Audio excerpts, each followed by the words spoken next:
Well, Ron, the first quarter of the NFL season is done, finished, behind us.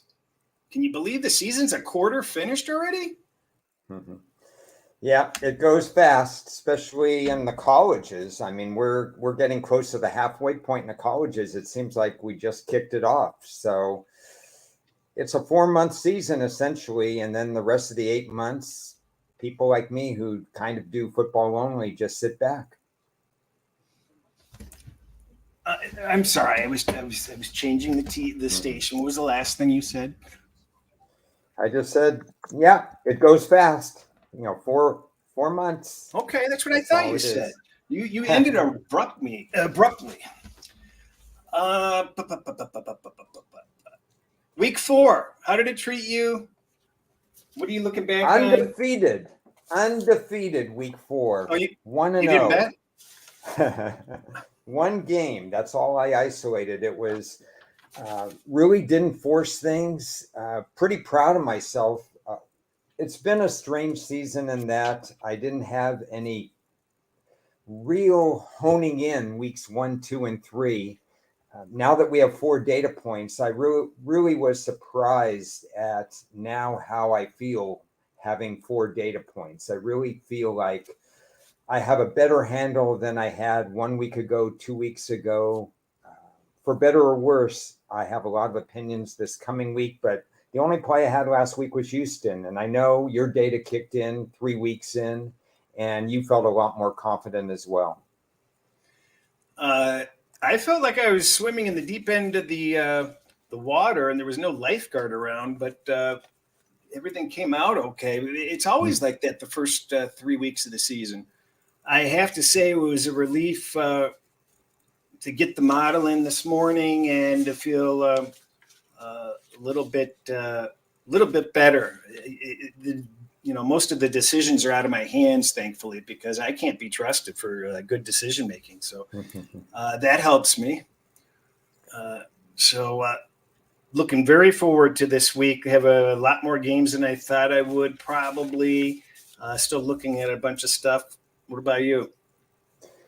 Yeah, I have a lot of games, more than I've had any point in the year. Usually, week one is a very big week for me where I have 8, 9, 10 opinions. But week one didn't crystallize as much as I had hoped this year. So, this will be the first time I step out with more plays than usual. What do you attribute that to? Uh, Quartile number two, something we've talked about in the past. We've got quartiles behind us. You mentioned that Detroit talked about that. Seattle last night, Pete Carroll specifically talked about finishing up quartile number one and moving into quartile number two. If you don't make a move week 5 and you're 1 and 3, you're dead in the water a lot of times. People talk about 0 and 2 teams making the playoffs, not making the playoffs. 1 and 4 is a very bad place to be. You want to start off quartile number 2 really fast. If you're a really good coach, you've already discussed this. I have an article coming out on Wager Talk with the NFL, specifically talking about the importance of week 5. And I generally have between 5 and 10 plays on week 5. That's a lot. That's an awful lot. Let's uh let's start off with looking back at the quarter. You want to go division by division? Yeah, I kind of went out and formed some opinions and some confidence levels as far as where I am. Damn, I'm going to have to bring some food to this chat next time. This is terrible. I keep forgetting. Um, now I can't think. But I have a pizza. Actually, that reminds me because I do want to tell my pizza story at some point. Maybe we could save that till the end, but don't forget. Yeah, I went through each team and I want to kind of do this exercise as high, medium, and low confidence as far as where I feel like I am at with this team and what I've discussed with this team. And I think it would be a good exercise to go through. Obviously, you haven't had a chance to do that as well. So you're going to do that on the fly. I've only spent about the last 30 minutes thinking about that. I think it'll be interesting to see where we think we are with each team.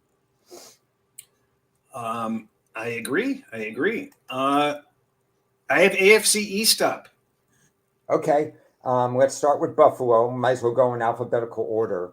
For me, this is a high confidence team. I feel like I know exactly where I stand with Buffalo. I know what I'm looking for. I think I have a great idea of what they do offensively and defensively. Missing Tre'Davious White. Now he's gone for the year with the dreaded Achilles injury. That's going to be a key loss for them moving forward, but I'm pretty comfortable in my ability to dissect Buffalo. What about you? I feel pretty good about them. I think I was kind of wrong because I thought that they might kind of just fade away a little bit. I just didn't expect great things from this year, and especially after that first game too. But they're just they put their heads down and they're getting the job done, and I think that they are definitely a team that's the real deal, and they're not regressing, and their game plan is very good, and it just seems like they're down to business. Yeah, I like what I'm seeing from them. I like the fact that they're mixing in the run. This is something I asked them to do a couple of weeks ago, not force things with Josh Allen. There's a bunch of defenses, Miami's included last week, that are vulnerable that you don't have to take chances. Miami, who we'll get into right now, I also have high confidence that I understand what they're about. I've known all along that they really value speed.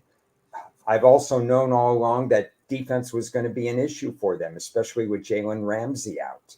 You're talking about 4 draft picks in 2021, not all of them for the defense. 4 draft picks in 2022. They had the tampering charge, which robbed them of the first round pick last year. Until Miami pays more attention to the defense, that stat sheet is going to look awful. And I'd be surprised, Cris, if you do not have Miami in the bottom 10 in your defensive rankings. Bottom 10? Let's see here. Yeah, let's give you a test on the fly. Remember, we're brainstorming now, so we're just asking questions of one another as we go along. Oh yeah, they're in my bottom 10. Yeah, they have to be, and it's an area that right now the roster isn't good enough. Well, what am I missing here? I think it's pretty evident that the Dolphins don't have the defense. The Bills seem pretty solid. Shouldn't the Bills be like the strong favorite here to win the division? Well, the Bills won a home game in the division, so you don't get as many brownie points as the Lions did for winning a road game in the division. So the Bills are not a big favorite. I did check that out because I've been adding some divisional futures as we go along, like we discussed last week. So I think they should be a little bit more of a divisional favorite. But Miami's well coached, and Miami's still very much in the mix right now. Buffalo, for example, they're going overseas. They're going to play Jacksonville, who's sitting waiting for them because Jacksonville plays back-to-back games in London. This is not going to be an easy test for the Bills. So if they lose that game, then it's going to be back to, okay, the Bills might be one game behind again in the standings. So I think the fact that they won that home game against Miami doesn't carry as much weight. And I kind of agree with that. Yeah, that's good perspective there, Ron. I agree, actually. The Patriots, is the headline next week disaster time for Belichick? Or this does he win? This is all about week 5. This is the importance of week 5. Belichick is preaching to them. We go 3-1 in this quartile, and we're 4-4, and we're back in the playoff chase. In fact, all 1 and 3 teams should be looking to get back to even by the end of quartile number 2. I have high confidence again in my understanding what Belichick is trying to do. He's fixed the special team defense from the problem last year. He wants to use the run to set up the pass. He still doesn't trust his wide receivers. His cornerbacks are learning on the fly. We've got a couple of injury issues with them. Their best pass rusher, Matthew Judon, may miss the entire rest of season. Their rookie cornerback, Christian Gonzalez, may miss some time as well. They have a -5 turnover ratio, which Bill Belichick hates. He's always in the plus column, and he's just going to bench you if you keep fumbling. This is make or break right now for New England. Yeah, I agree. This is a big game for them, and that line just seems very odd to me. It reminds me of the Cincinnati Tennessee line last week. Do you see any similarities? Yeah, you know about New England, it's the opponent that they face that gives Bill Belichick either a matchup advantage or matchup disadvantage. I still think Bill Belichick struggles against speed when he goes against different offenses that he faces. New Orleans, we can get to them, but New Orleans is more predictable on offense. They have an offensive coordinator problem. They have a defensive-minded head coach who doesn't take a lot of chances with the offense. What did Derek Carr pass for? Like 20-something completions for 127 yards last Yeah, week. he threw the ball 35 times or something, Yeah, 37 that times. was dink and dunk. So this is more to Bill Belichick's liking in terms of scheming versus that kind of defense. So I understand the line 1.5. Yeah, it's kind of on where I thought it would be, to be honest. Jets, what do you think? I used Kansas City in some last-minute teasers, and they scared the daylights out of me. What a strange game that was. But there's a glimmer of hope, isn't there, with the quarterback? I think they bonded as a team. I have only medium confidence with the Jets. I don't have as high a confidence that I understand what they're trying to do because, again, this is a good time for me to verbalize what I'm thinking and get your reaction, get other people's reaction. I don't understand what the Jets are still doing with their run-pass balance. I don't understand why Breece Hall and Delvin Cook are not getting the ball more. I don't understand why they're not using their quarterback, Zach Wilson, in more play-action passes. He's going to be better not having to pass on obvious passing downs. So I have kind of medium confidence there, but I like the fact that they bonded. They got, I don't dwell on penalty stuff, but obviously there was a change in momentum at the end of that game where the Jets never saw the ball at the end of the Kansas City game. And I think they bonded over that and didn't dwell on any shortcomings they had when they were down 17-0 in that particular game. So I do think the Jets are going to be interesting and sometimes dangerous moving forward. I don't have a complete handle on them, but I'm going to be curious as to what the run-pass balance is going to be moving forward. Well, I think the issue with the Jets is their defense is not up to standards from last year. It's not even in the top 15. So that's a big fall. If they don't have a solid defense, and they're going to be in some trouble, do you think that they can pick it back up? What do you think's lacking with the defense? I agree with you on the assessment of the defense. Now that we have 4 weeks of action, we can't think about what the defense was in 2022. We have to deal with what the defense is right now. And in certain spots, they're underachieving. Maybe when they play some of the league's weaker quarterbacks, we'll see some stat improvement. But they're really league average in a lot of areas and below average in a couple of others. And that is concerning right now. The Yahtzee division. Yeah. It's I think we said any team could finish in last. Look who's in last right now. Yeah, who is that team in last right The Bungles. Yeah.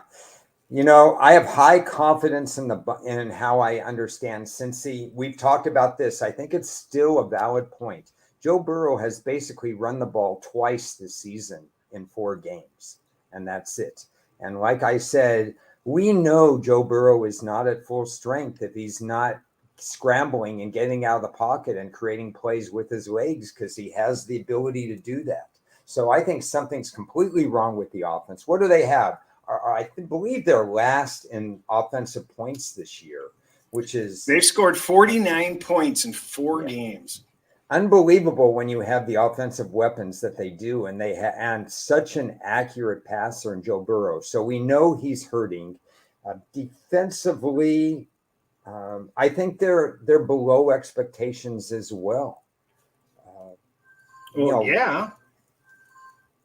So they're going into a situation where we know Arizona is going to give full effort. Arizona's confident right now. They're we'll talk about Arizona. Their personnel is still not great. Their coaching staff is still learning on the job.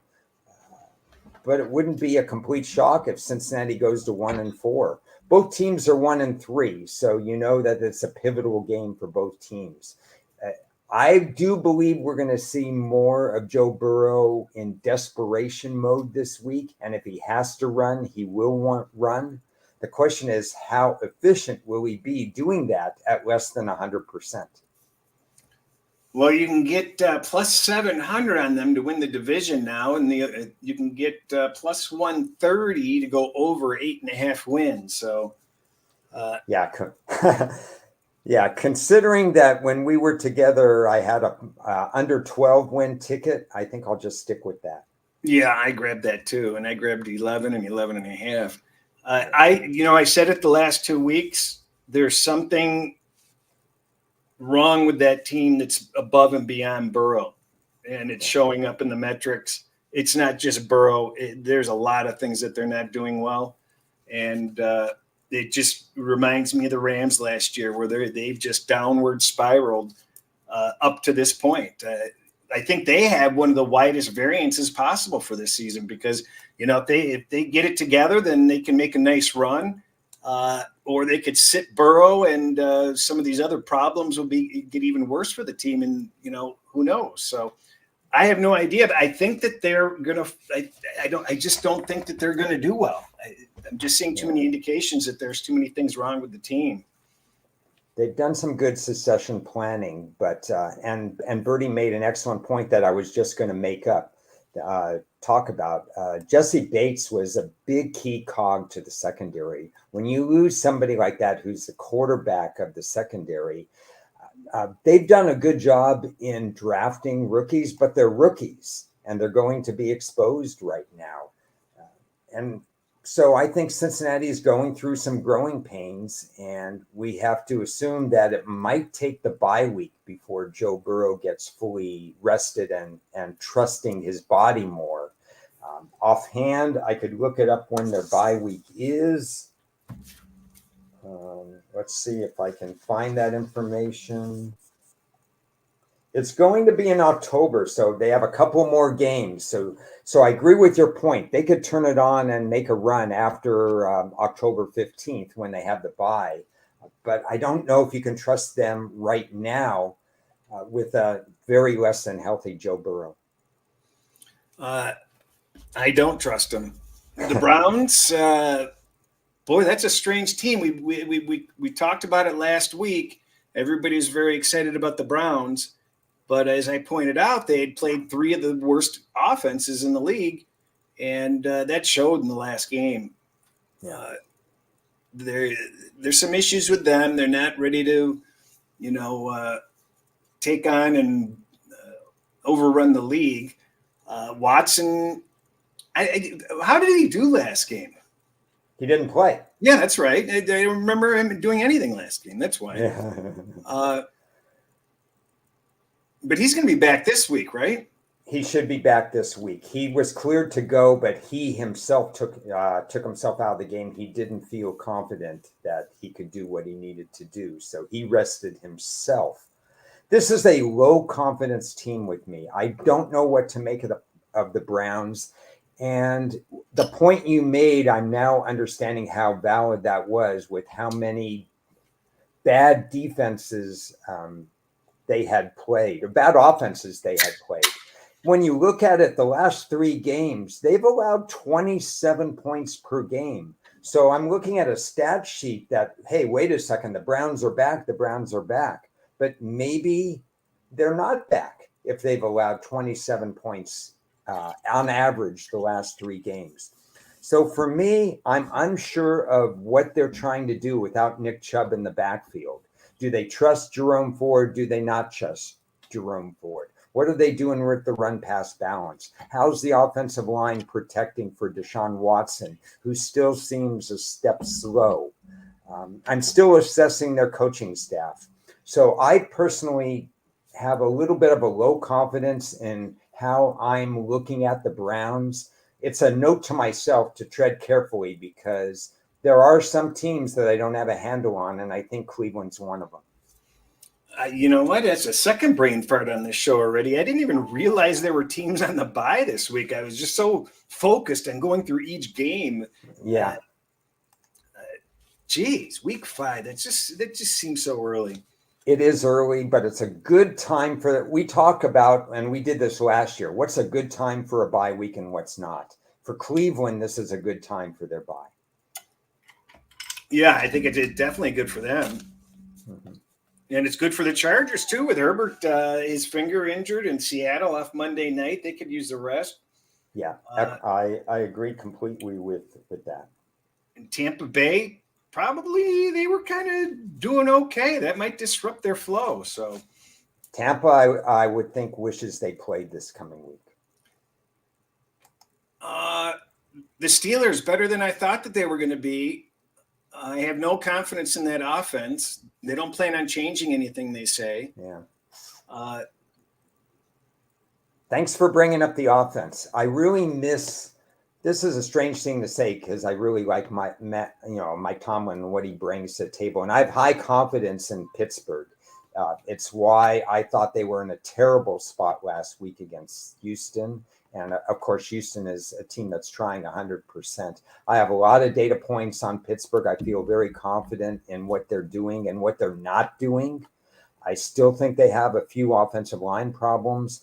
Bill Cowher is missed. I miss the days when they had the halfback option pass, when they had a little pizzazz in the offense. I think they do need to get rid of their offensive coordinator, if not during the season, then at the end of the season. I think we will see some changes heading into 2024.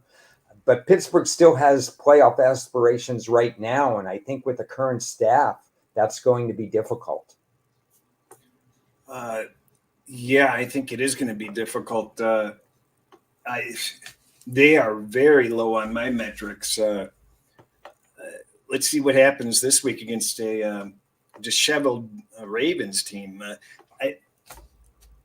The Steelers could be the second best team in that division, though. They could be the best team by the time they've got, if they can get that offense going, they have a chance, certainly.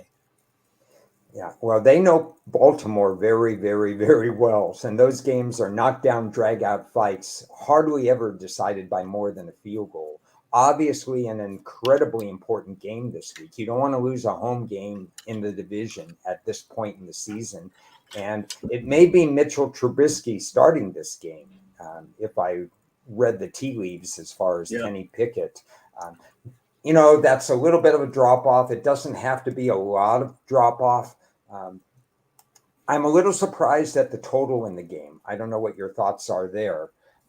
You're talking about 40 and a half. It almost touched 41 at one point. It's down to 37 and a half, 38. Yeah, and it should be. I set it at 36.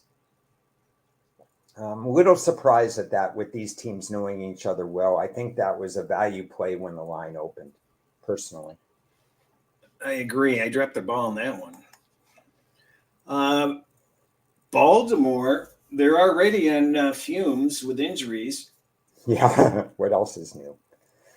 It just seems like a revolving door of people coming and going. It's frustrating, but if I'm not mistaken, Jackson has a 73% completion ratio, so he's throwing the ball well. When they let him run, he does okay, but Harbaugh proves he's a crappy coach and blew the Indianapolis game.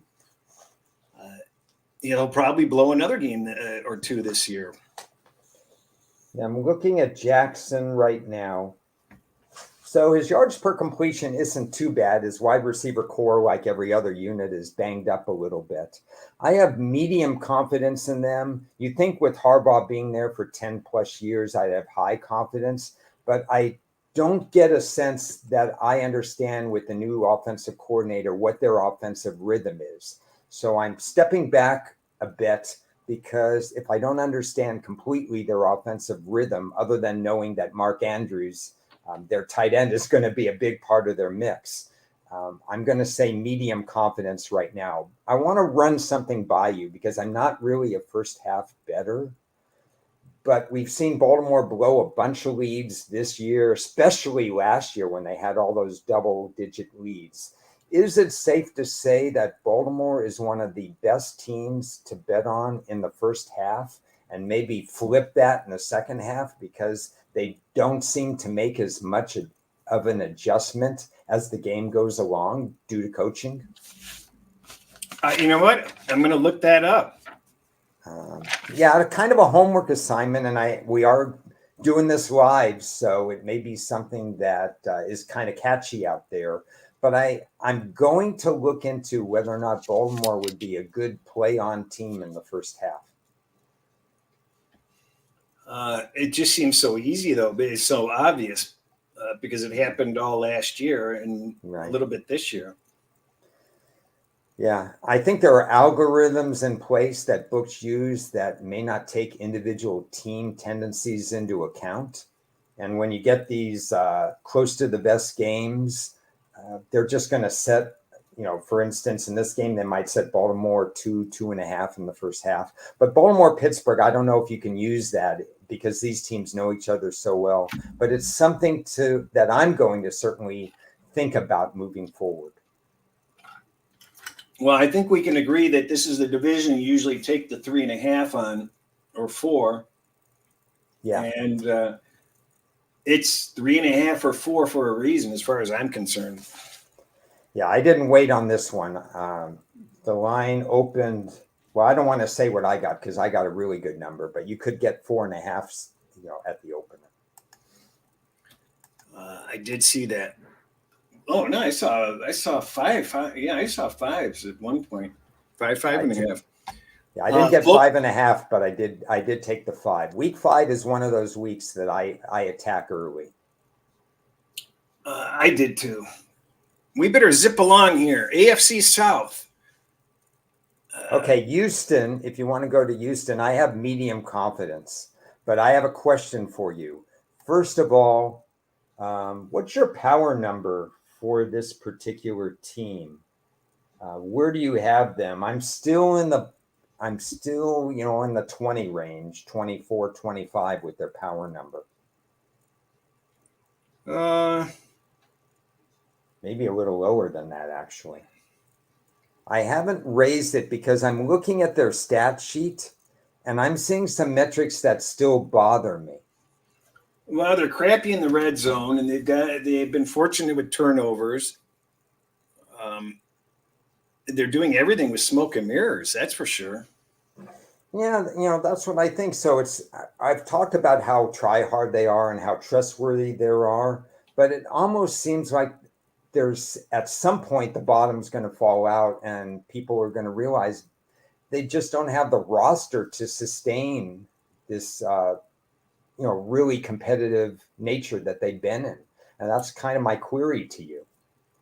Well, I pondered whether they were worth a plus 500 wager to win the division because I'm not sold on Jacksonville. But, it seems like they're very well coached, and Stroud is exceeding everybody's expectations. And I felt that they were a pretty darn solid team coming in, and that they would just need a year of growing pains with the new staff and the new players. And they used preseason very, very well to experiment and do a lot of stuff, and figured out what doesn't work and what works, and they're applying it so far so well. That's why I just have medium confidence on them. I think we're going to find some play against things based on the metrics. It took me 4 weeks to really look and see where the holes are, but I don't have high confidence because they're still overachieving, and I'm not high confident that I'm going to get it right all the time with this team if they keep improving. And I agree with you on the coaching staff. Bertie says Houston has been a factors of two great situational spots. Absolutely correct. Yeah, that's true. And then where do you want to go? Indy.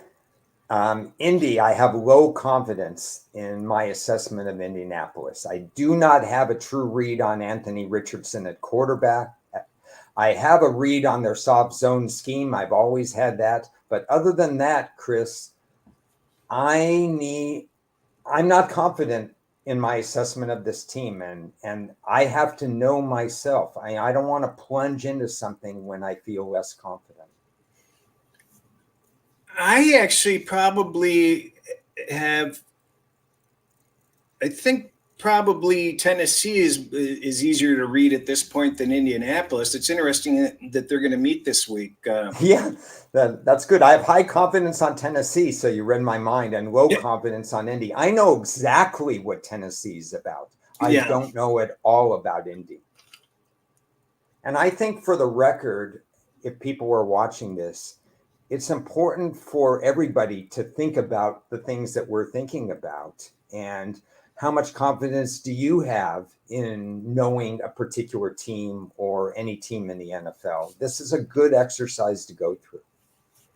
I can tell you that what my head would tell me to bet is entirely different than what my model tells me to bet this week. So in a handful of cases. I've stayed clear of Tennessee and Indianapolis for the moment. Jacksonville, you think they got off the schneid, and it seemed like they had bad bounce luck and just things kind of go against them. They were doing some things well and just not getting any of the breaks. They're back to 2-2. Obviously, they control what happens to them.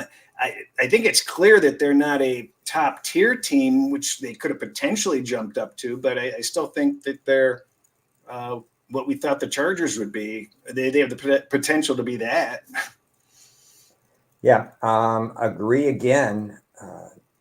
Bad drafting, bad decision making in terms of taking one position over another or lower rated players has cost them a chance to be elite because they had numerous chances. I have medium confidence with them. I have to do a deeper dive into why the offense is underperforming. That's my point. But there is one very important factor that's happening this week. They get their left tackle back from suspension, I believe it is. So I think that's a plus for them moving forward. I see them as eventually ascending to being a better team. It could start this week. We'll see how the back-to-back London games works for them. But right now, medium confidence. Yeah, I think this is a tough situational spot for Buffalo this week in London. The Jags are sitting there waiting. The Bills off the big game against Miami. It's going to be interesting to see if they keep their head down, like I said they've been doing, and take care of business versus Jacksonville. Because if they slip up here, then maybe we're talking about the same old Bills. Yes, it is a bad situational spot for Buffalo, and it's a spot that if the Jags lose and go to 2-3, then they have bigger things to worry about than competing with the Buffaloes of the world. They have to compete within their own division. Yeah. The Denver Broncos, boy, I didn't expect that from them. It's just been incredulous. But if they can win this week and they're up to 2-3, now they're on a roll. They got something going. But if they lose, they should have lost again. I had Denver on the money line last week, and I was very fortunate to win. But boy, that's just scary how close they were, because the season's absolutely done if they lost in Chicago. It's unfortunate for any team that you can't schedule Chicago each and every week, because Chicago basically, I don't know. I don't have enough fingers to count the ways they mismanaged that game and should have won it with absolute ease. So what do we think of Denver? I have low confidence in my assessment of Denver. Again, I personally do not have a handle on this team. Does Sean Payton want to blow it up? Does Sean Payton now get a boost of confidence because they won a game they shouldn't win? They have tremendous defensive flaws on this team. They're rated so low on my defensive metrics. And I understand the issues that Denver faces, but I'm not confident that I know what they're going to be like in terms of their game planning each and every week. So I am taking a cautious approach because I don't feel that I see eye to eye with what Denver's trying to accomplish. Yeah, I got no idea what this team's going to do. It seems so dependent week to week at this juncture. But they do get healthier. They get a big guy back on defense this week. I know that, or at least they're hoping they do. Mm-hmm. So that should help them out a little bit. They have weapons offensively. Williams was hurt. He only had 2 carries last week, and then he was out of the game. They're running back. So watch what's up with him. So it's been common every single week for the players to be complaining about losing for the Raiders, and we've discussed the coaching decisions. Mm-hmm. It's just something every single week with them. You have to imagine that the team morale is not good. I don't have optimism for the team at all. I'm waiting for the crash and burn. Yeah, crash and burn will come if they lose this week. This is week 5. I don't know Josh McDaniels personally. I'm worried about him in terms of being a guy that the team looks up to. But if I'm Josh McDaniels in that locker room, I have an absolute clear message as to what we need to do the next 2 weeks. I have medium confidence with Vegas. I know what they are offensively. They like to feature the run. I'm trusting that Jimmy G is playing this week. Otherwise, all my assessments, you could throw them out because I'm basing it on Jimmy G playing this week. My concern is that I don't understand what they're trying to do defensively, because all the player cuts from bad draft picks the last few years has me not understanding what they're trying to do defensively. I'm trying to look at their stat sheet defensively. It's poor in some areas and average in other areas. They have a -9 turnover ratio, so they're one of the 2 teams that's beating themselves. Yeah, no kidding. So if they would have just leveled it out, they'd have that record flipped. Yeah, so I'm not as negative as you right now, but the leadership worries me, and a loss in this game would have me looking at the same thing you are, downward spiral. Oh, I was just looking at first half lines. Kansas City, we were worried about them in the beginning. It seems like they got on a roll and firing on all cylinders, and then they piss away that lead and frankly, fortunate to beat the Jets. What do you make of that scare that they put in us? They're showing strengths above what I expected defensively. I have them rated, they're not the top defensively, but they're not as bad as I thought they would do defensively. They were missing some key cogs through free agency and holdouts at the beginning of the year, but they seem to overcome that. My worry with Kansas City was more in the second half of the season, when their schedule heats up and they have all that negatives rest differential. My worry right now, and why I have high confidence, I always have high confidence in coaches like Andy Reid and Mike Tomlin, that I have an excellent read on them. But Pat Mahomes still doesn't know what he has in his wide receiver unit. I think eventually Rashee Rice, the rookie wide receiver, will emerge as a wonderful target for Pat Mahomes. But right now, they're not running the routes that Mahomes wants them to run. You're seeing Mahomes scramble way too much, in my opinion, to make plays because he's not finding people sitting down in routes. But I understand all that, what's going on with Kansas City. I knew there'd be growing pains finding the right wide receivers. So I'm comfortable in how I'm assessing Kansas City. In some ways, they're overachieving right now. I can't see any way they lose that division at this point, even with that really bad stretch that's going to be ahead of them. Agree. The Chargers are just too weak defensively, and Herbert's going to, have a banged up hand for weeks, and it's just always something with them, with Williams out and Eckler in and out. Yeah, they got some things to deal with, and they don't have the coaching staff to overcome that. Staley keeps me off balance in his play calling and keeps everybody off balance in whatever he determines is the right thing to do and his offensive game plans. I only have medium confidence with them because I kind of know where their strengths are, but I don't know game in and game out how they're going to utilize those strengths. So I'm kind of reserved on how I feel my perception is of the Chargers. I've got Kansas City in the top 10 defensively, so that's kind of a surprise. And I agree with you. There's something that's off and different from that, with them this year. And I don't, they'll get through that division and they'll be in some important games later on. But I don't know what we're going to get for sure. I think they're definitely better than. I think they're in great shape, but I have a feeling there's leaks in the boat, so to speak, and it just matters whether they can plug them up.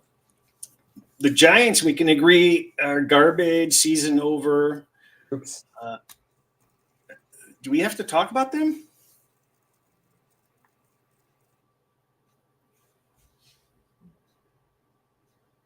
But hopefully connection is strong enough that we can move on to the NFC. Can you hear me? I can hear you now. I was asking whether we needed to speak about the Giants. Oh, boy. What do you want to say about the Giants? I have medium confidence in my assessment of the Giants. I don't understand when Barkley does play, how they utilize Barkley. This is an interesting fact. Remember, you and I think, were defending Daniel Jones last year when Ted said he absolutely had to go, and we defended him. I can't defend him any longer. I think he has to go now. I think this is his last year. Well, it's only $160 million. Somebody else should be willing to pick that up. Maybe the Bears will hire Matt Patricia, and he can trade for Jones. Yeah. I don't know. They have rookie defensive backs, and yet they still insist on blitzing and finding wide open receivers. The Giants aren't a very good team right now, and I don't understand completely what they're trying to do to make it better. The Commanders should have gone for two. Ended the game one way or another last week. Riverboat Ron is no longer gambling. The mob must have ran into him and said, no more credit. So he just plays it safe. They show signs of life, and then they get overmatched. This Thursday night game is going to be interesting. I think that game's more of a toss-up than people realize, potentially. What do you think? My numbers came out lower than the 7 that I saw with Washington, so I kind of agree that way. Again, this isn't scripted, and I'm waiting to where we have a disagreement. But considering that Ron Rivera is a known entity as head coach, I can't believe that I wrote that Washington. I have low confidence in my assessment of Washington because I have no idea what he's going to do on a decision-making case-by-case basis, just like you talked about. When are they going for 2? When are they not going for 2? How are they handling the rookie quarterback? Sometimes they throw him to the wolves, and sometimes they try to protect him with the run game. I don't understand what Ron Rivera is doing. And with the new coaching staff, it would be my prediction that if you have a play out there, that will Washington's coach be back in 2024? I would say no. No, he's definitely not on pace to return, I don't think. And then as the season goes on, if they don't have something start going their way, then the wheels will come off of that bus. But it's going to be pretty hard not to go 3-2 against Chicago. So, yeah, Thursday night short week. But they do show signs of life, like we evaluated. They have a lot of the tools, and they have a tough schedule. And if things go their way, then they can be there. Aren't they 2-2? 2-2, yeah. Yeah. So, from their standpoint, they think they're a good team or an average team. You know what? It just seems like they actually should be 3-1. It's amazing. Dallas has been pretty interesting. Yeah, I have high confidence in my assessment of Metrics Mike McCarthy. I know what they're about. They have a predictable game plan. I don't see any surprises in what they do. It's whether or not they accomplish it or not. But I like the way I have formed my opinions on Dallas one way or another. Who did they play again last week? I forgot. No, the Patriots. Yeah, Dallas they had their way with the Patriots, huh? Well, who's Dallas really played this season? When you really look at, they played both New York teams. They lost to Arizona, and they beat New England. So 1, 2. Oops, wait. 1. The Jets are waiting here. Well, 3 of the teams they played are in the bottom 10. So what do we really know? I mean, the fact that they fell apart so easily when they lost Diggs and went into Arizona and, let them score on every possession in the first half. And they didn't even they couldn't even make a game of it. So it's kind of scary. I think my McCarthy ticket isn't going to cash. Yeah, we'll never know. But, the schedule heats up. They play San Francisco on Sunday night, so we'll get a better read. Philadelphia just annoys the hell out of me because they should have a cat name because they seem to have 9 lives. They're 4-0, and the rest of their schedule is not the most difficult. And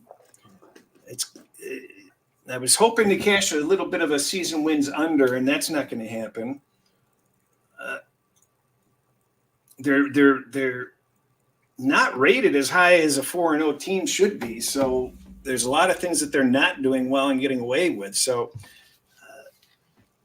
if Dallas can show some improvement or show that they're for real, the Eagles could falter. But I don't think this Eagles team is anywhere near as good a team as they were last year. What do you think?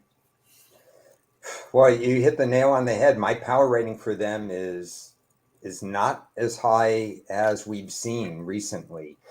They certainly are not in the top 5 group for where they are in the power rating. They're much closer to 10th, which is kind of a surprise. But good teams find a way to win. And when you're used to winning builds confidence, and you just think you're going to win in the end and pull it out in the end. So if Philly does put it together, and I have high confidence that I understand them completely. So that gives me high confidence that I might be ahead of the curve, much like a Cincinnati last year and other teams, that I will see the signs of if they put it together faster than the market. And if they're not going to put it together, then I will understand that as well. I think I know what product I'm getting from Philadelphia. Well, the divisional odds are exactly where they were before the season. Minus 170 on Philadelphia for the division. I have no interest.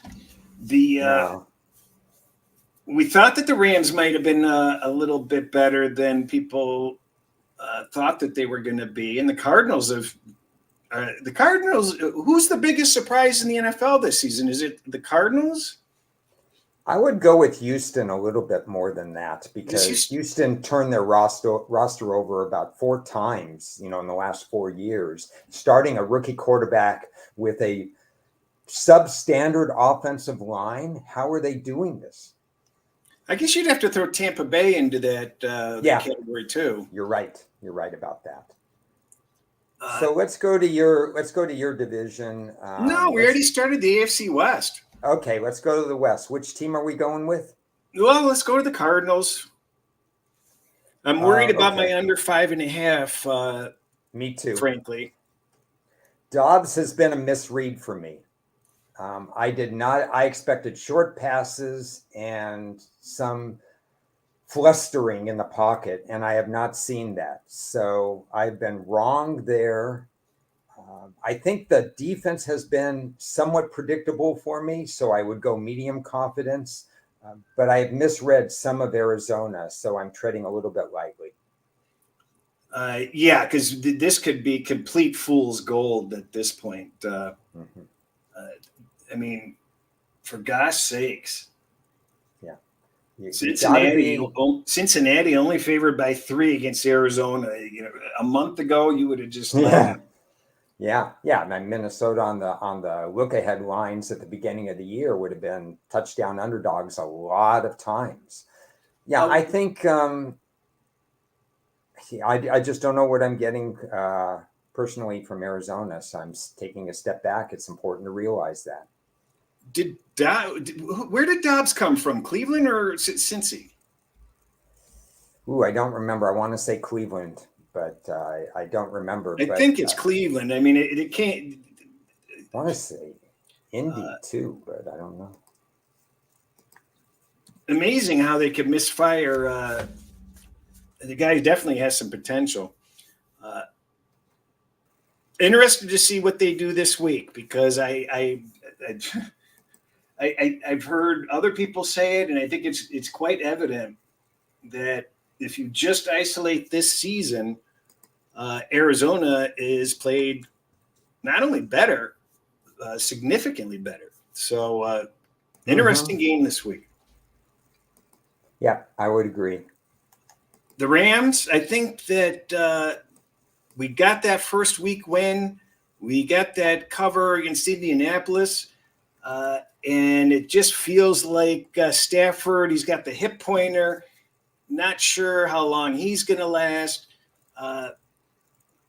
It's kind of like how we predicted, how they could get off to a nice start and then things just kind of fall apart and they don't have the depth. I don't have a ton of confidence that they're going to play as well as they have to this point. What do you think?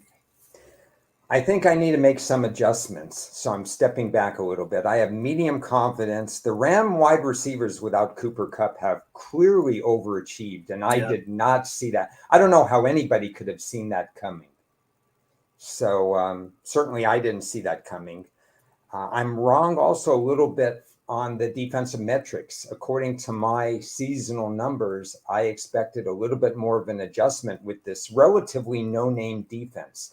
So like you, I'm curious as to whether or not this is sustainable.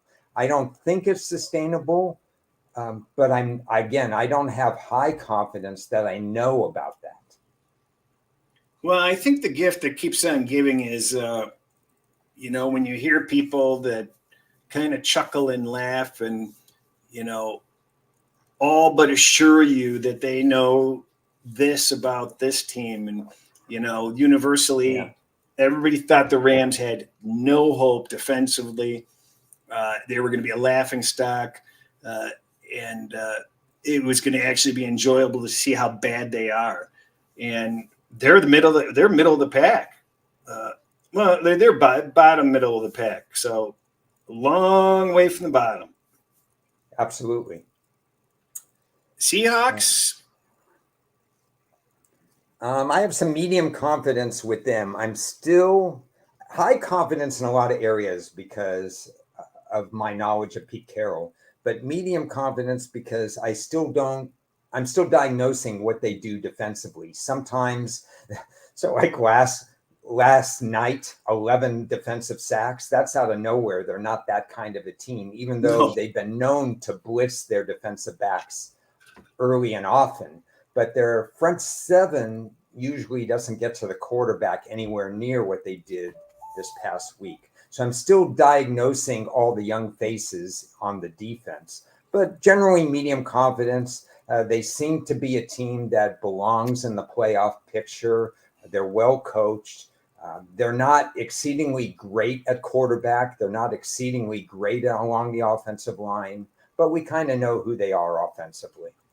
So that trade with Denver and Wilson, that pick is turning out okay for him, huh?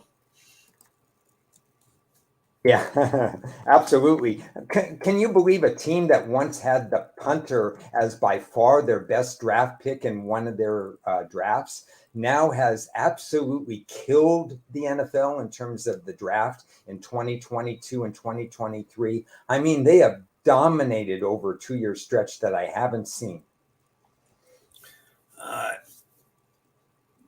Do your Detroit Lions wish they had Witherspoon like they thought they were going to have in the 6th pick in the overall draft? My gosh. They were blindsided by Seattle. Yeah. That guy's quite a player. Oh, man, he's good. But then they wouldn't have taken Branch in the 2nd round, would they? No, they would. They had their eye on him. He was to me their best value pick, Branch. But Witherspoon, boy, oh boy, he's a difference maker. I think San Francisco is pretty simple. Yeah. They are doing exactly what we thought that they could do, but we're probably skeptical because of injuries and whatever. So there's no surprise. It's just a surprise that they're staying healthy. And they're still getting the quality quarterback play. Yeah, I think this is short but sweet.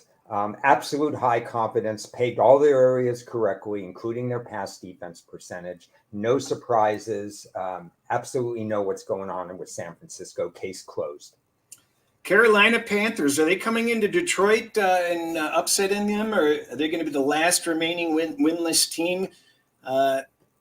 In case people don't realize it, they gave away their pick to the Bears. So the Bears actually hold the number 1 and number 2 pick technically right now. Yeah, and if the Bears are smart, they'd hire me as GM and dump every GM they've had in the last decade, because how are they going to blow that? This is a low confidence team for me with Carolina. And I say that even though I have a pretty strong under 8 season win ticket that's probably going to cash if you look at their 0-4 record right now. But in terms of week to week game planning, I don't have confidence that I know what they're doing. It's a new staff. They're roster deficient. We know that in certain areas. It's funny to have such an opinion that they're not going to win many games. And still for me, and I don't know about for you, I really don't have a sense as to how they're game planning week to week. And so I have to take a step back. You can't wrap your fingers around them at times for some reason. Let's not forget that last season when the Lions were on a roll, I think the Lions are something like 11-2 or something, their last 13 games. One of those losses was when they went to Carolina, and it was a blowout. Yeah. So is that going to be is there a scheming issue? Is there something about the Panthers personnel that it might be a little bit more difficult than the 9.5 point spread says, or I just don't see the Lions faltering this week, but it wouldn't surprise me to see that game a little bit closer than people think, even with all their injuries. I think the best news for Detroit, who's historically not played that well after playing Green Bay, is that game was on a Thursday, and they have 11 days to recalibrate. I would have a different story if we went week to week, but I think the Lions are, on paper, the Lions are clearly the better team, and they've been able to refocus. So I'm kind of not touching the game because of that. Well, let's not forget they had that extra rest off of the big Kansas City win on opening week. So, and they laid a turd sandwich with Seattle. Yeah. The Saints 2-2. It's always the same like vacuous energy shift.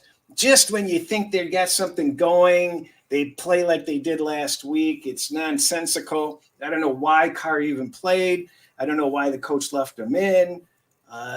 We saw Kamara. He went for 11 catches for 33 yards. Yeah. What is that? So what kind of game plan is that? I don't know. But you know what? We did talk about it last week that oftentimes when players get that first game back, they're just not with it yet. So I didn't watch enough of that game to know what the problem was, but he'll be more in sync this week. And I have to believe that I forgot what I'm talking about. You'd think that they would change up the offense and do something different, but we can't even depend on them even considering that idea, can we?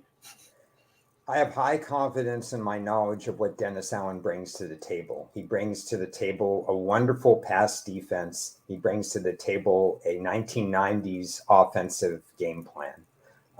I like handicapping New Orleans games, and that's been a growing trend. I don't think Dennis Allen is a proper head coach, even though their defensive personnel, especially in the back seven, it's very good. And New Orleans still is probably the lukewarm favorite to win the division, and probably deservingly so. But in my opinion, Dennis Allen holds them back. New Orleans' defense is still up there, so they're doing that at least. But yeah, it's a flip-flop on the offense. They're plus 170 to win that division. Now they came in the chalk like minus 110, I think. Tampa Bay or Atlanta. Yeah. Atlanta is got a lot of scared people. A lot of people took that Atlanta over, and when the Lions faced Atlanta 2 weeks ago, they couldn't believe how unprepared they were. The coaches said Atlanta just didn't do anything. The coaches, didn't show them anything new. They were predictable, and they didn't look good last week against Jacksonville. The problems are deep. How long are you going to hold on with Ritter? He's a third-round quarterback. You have no investment in this guy. Yeah, I'm disappointed with Atlanta's coach and GM, but that's what I've always said. Atlanta is a run-first team that wants to bully you at the line of scrimmage. They've got tight ends that they trust. So I think they're built for Ritter, who's a relatively smart quarterback, was a winner in college. He fits the system very well. They've got an easy schedule. I have high confidence in how I assess Atlanta. I'm just so disappointed that they don't understand metrics. They don't understand why it's important to rush the quarterback. Cris, sacks are at an all-time high this year. There are 680 sacks through 4 weeks, which is shattering records, notwithstanding the 11 that one team had last week and stuff, last night. Protecting your quarterback is number one, and finding pass rushers. I think models such as yours, and metrics such as mine have to account for the fact that sacks is a very important component in how we handicap games. And until Atlanta addresses this, they're a flawed team, even though they have a great chance to make the playoffs because of the cushy schedule. They're exactly what I kind of expected from me too at this point. Absolutely, me too. Not a power rating change at all. They have to have this win, or they're in deep trouble this week. If you lose to Houston this week, oh boy. And yeah, that division is a mess. We don't know if 9-8 is the ceiling for that division. Your pesky Tampa Bay Buccaneers have impressed. They have done what they've needed to do. We discussed that they may just be a little bit disruptive because of the veterans and the history, and they have been. What's your grasp on them? Are they pretenders? Baker Mayfield's under the radar, and I think he's better that way. I mean, he's a veteran quarterback who takes what the defense gives them and gives them a shot to win. Unlike if they had started a rookie quarterback, I think this would have imploded in their. I mean, I could see them 0-4 if they didn't have Baker Mayfield. So they've been impressive for me so far. I still think there are flaws on the team. What Todd Bowles has done with the defense makes him a little bit unpredictable for me. So I have to take a little bit of a step back. I have a season win under that's, in complete jeopardy right now. I understand it. And I have no qualms about it. You're going to be wrong some of the time, and I may be wrong here. So I'm just going to take a step back and see if it's sustainable. Maybe it is, maybe it isn't. The Saints plus 170, Buccaneers plus 170, Falcons plus 210. That seems about right to me. Yeah. As you can see, there's no clear-cut favorite, and you've got 3 teams in the mix. So good luck. The Bears are a little bit worse than what I thought they would be, but I took alternate season wins under, regular season wins under, and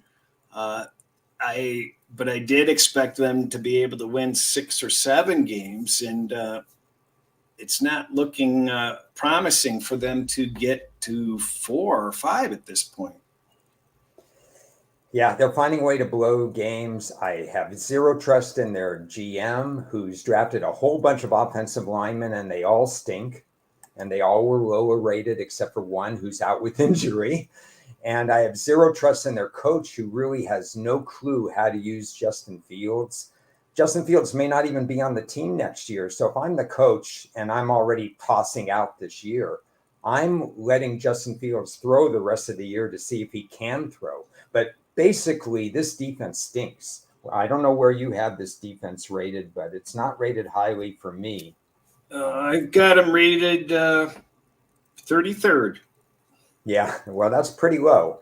That brings in your, and I am wearing the Michigan hat. I did, remember, I did send you a text saying Michigan, for the first time that I can remember, is my number 1 power rated team in the NCAA. So in honor of that, here's my Michigan hat. Number 1 in the NCAA. What sucked is my largest play of the year in college football so far was Nebraska last week. So my Wolverines laid a pounding on them when I didn't need them to. The Vikings. Medium confidence with the Vikings. Good read on their offense and defense. Close to high confidence. But I don't know. I'm not at high confidence with them right now. They have a minus. They, like the Raiders, are killing themselves. What's their turnover differential? I show it as -8. Negative in every single game so far. I don't have the model doesn't show it, but it just feels like this is a perfect spot for the Chiefs to kind of blow a game and Minnesota steal one for some reason. If I were to answer that properly, I would say you have already read what I've written. Oh, no, I haven't actually. Yeah, I don't think it's been published yet, but when it does, you will, once again, we are on the same wavelength. Jeez, I'm going to have to get a new video partner where we get some dissension. I expected some disagreement here. Oh, yeah, the article is up on Wager Talk. You can read it for yourself. I'm with you. I don't understand this team. The silliness just never stops. But it kind of reminds me, there's absolutely no reason in the world the team can't go on a roll and turn it around. They fix those turnover issues and they get, I believe that they can get on a roll like they did last year. So I'm fearful I've not discounted them. They are the strongest 1-3 team. Cincinnati's 1-3, right? Yeah. The Jets Cincinnati. I have Cincinnati and Minnesota rated dead even right now. Yeah, it's tough. It's tough. The Packers are Jesus, but they got to 2-2 in such a strange way, because they look like crap and survive, and then they look good and don't, and they've just been, they can't, that injury bug is just a killer. They can put it together a little bit, but I think they're going to go down to the wire on their season wins. That's for sure. They had the potential to be one of those 11, 12 win teams. Maybe. I think now they're basically trying to get over their win total is only 7.5. I forgot. No, they could hit 9 wins still. 8, 9 wins if they turn it around. This is a funny team for me. I disagree with how they're using Jordan Love. They're having him throw deep a little. They're not instilling a lot of confidence. His pass percentage is not NFL worthy right now. They're not giving him the confidence he needs as he takes over for a legend who took over for another legend, and so on and so forth. I have trouble because their current stat sheet, I don't know if the positives are going to hold up or if the negatives are going to become positives. So I kind of have medium confidence with them because I just need to see a little bit more. I don't know if I have a good read on where their metrics are going to end up right now. It just seems just so. You know what? They're going to avoid that disaster year, I think, that they were fearful that they would have, and they'll have a mediocre year and grab a mediocre draft pick. So yeah, right, as always. Well, that just about does it, doesn't it? You got the Lions still. Oh, forgot about the Lions. Jesus. Of all the teams to forget, maybe I should start. I'm bordering on high confidence with how I assess what the Lions are about. I admit I'm still learning about 2 things, but I understand everything else that he's trying to do. I don't understand their wide receiver rotation so far. And I'm also still learning about all the rookies. I understand about Laporta. I understand about Branch. But still, I'm learning about how they're inserting the rookies. Those are the 2 areas that I want to do a little bit more on, because I don't know. You know, one week it's this wide receiver, the next week it's another, and now you're going to add Jameson Williams to the mix. Yeah. So we're going to get a weird flow with the wide receivers. It's really remarkable with this team. They've had a lot of in and out injuries, and they just seem to. We talked about this, that their goal with the draft, they drafted a different player for a different coach. And they're building character guys, people that they want in the organization. And for it's really inspiring each of them to do better. You know, it's their responsibility. And the culture has absolutely changed. I can tell you for sure this is not an anomaly. They are one of the better teams. Even Colin Cowherd said today, if you can believe it, Detroit Lions number 4, not offense, defense, some way, somehow. So they haven't played the toughest competition, but their defense has been very good. They're able to fill up holes nicely, and the scheming and the coaching just seems right on target, and the attitudes, everything seems on target. I honestly think that. I don't think they're. I don't think they're. I think that they can play with anybody in the NFC other than a healthy San Francisco. I think they match up. The matchup metrics against Dallas and Philly are pretty good, although I wouldn't want to see them play Philly in January. I think that would be a problem. Yeah, that would be a problem. But I agree, San Francisco is a matchup problem for them, but Dallas is not necessarily a matchup problem for them. And I feel pretty confident in what we talked about on Friday about taking Detroit to win that division. I mean, they're just a more complete team right now as compared to Green Bay. And again, Minnesota got off to a bad start. I think Minnesota and Detroit match up pretty equally, but Minnesota put themselves behind the 8 ball. The Lions are a far better team than the Vikings, even with their bad luck.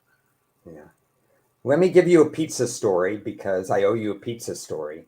Okay. So last week, I talked about the fact that in the Los Angeles, Temecula area, we could not get Miami and Buffalo on our TV set. So I said, okay, let me scout around. And I found a good place to watch a game. Really good pizza. Highly recommended if you're in Temecula. And they had about 11 TVs with great viewing. And my wife and I, we went there. We came all prepared to watch Miami and Buffalo.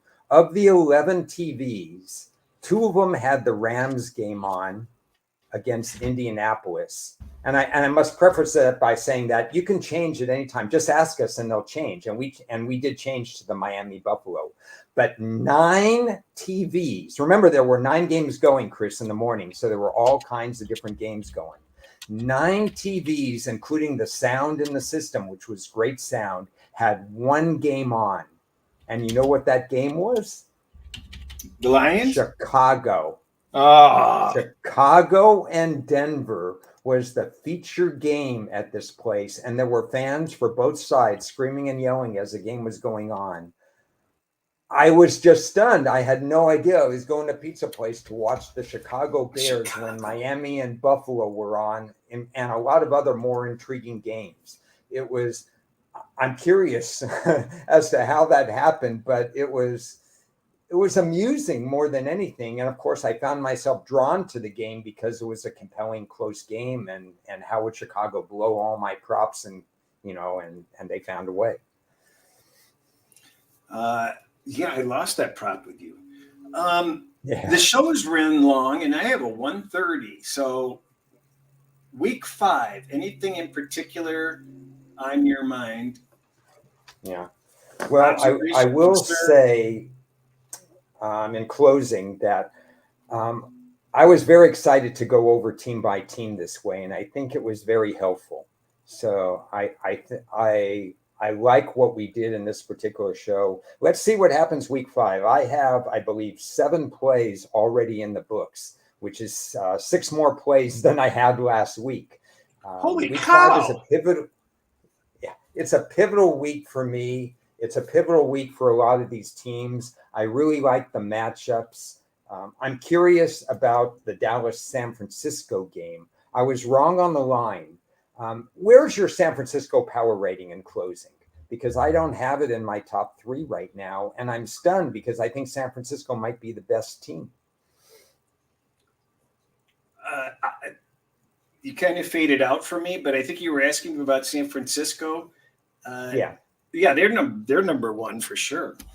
Okay. Yeah, for some reason, my power ratings do not have them number 1. They have them 3 or 4. Oh, well, how did you go wrong?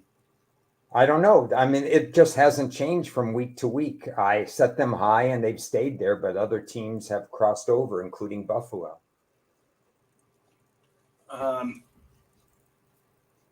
Yeah, San Francisco's clear number 1. I'm not telling you who else is in the top 10, though. Okay. I have to respond to Xavier. He put a question: what NFL teams have I downgraded the most since last weekend?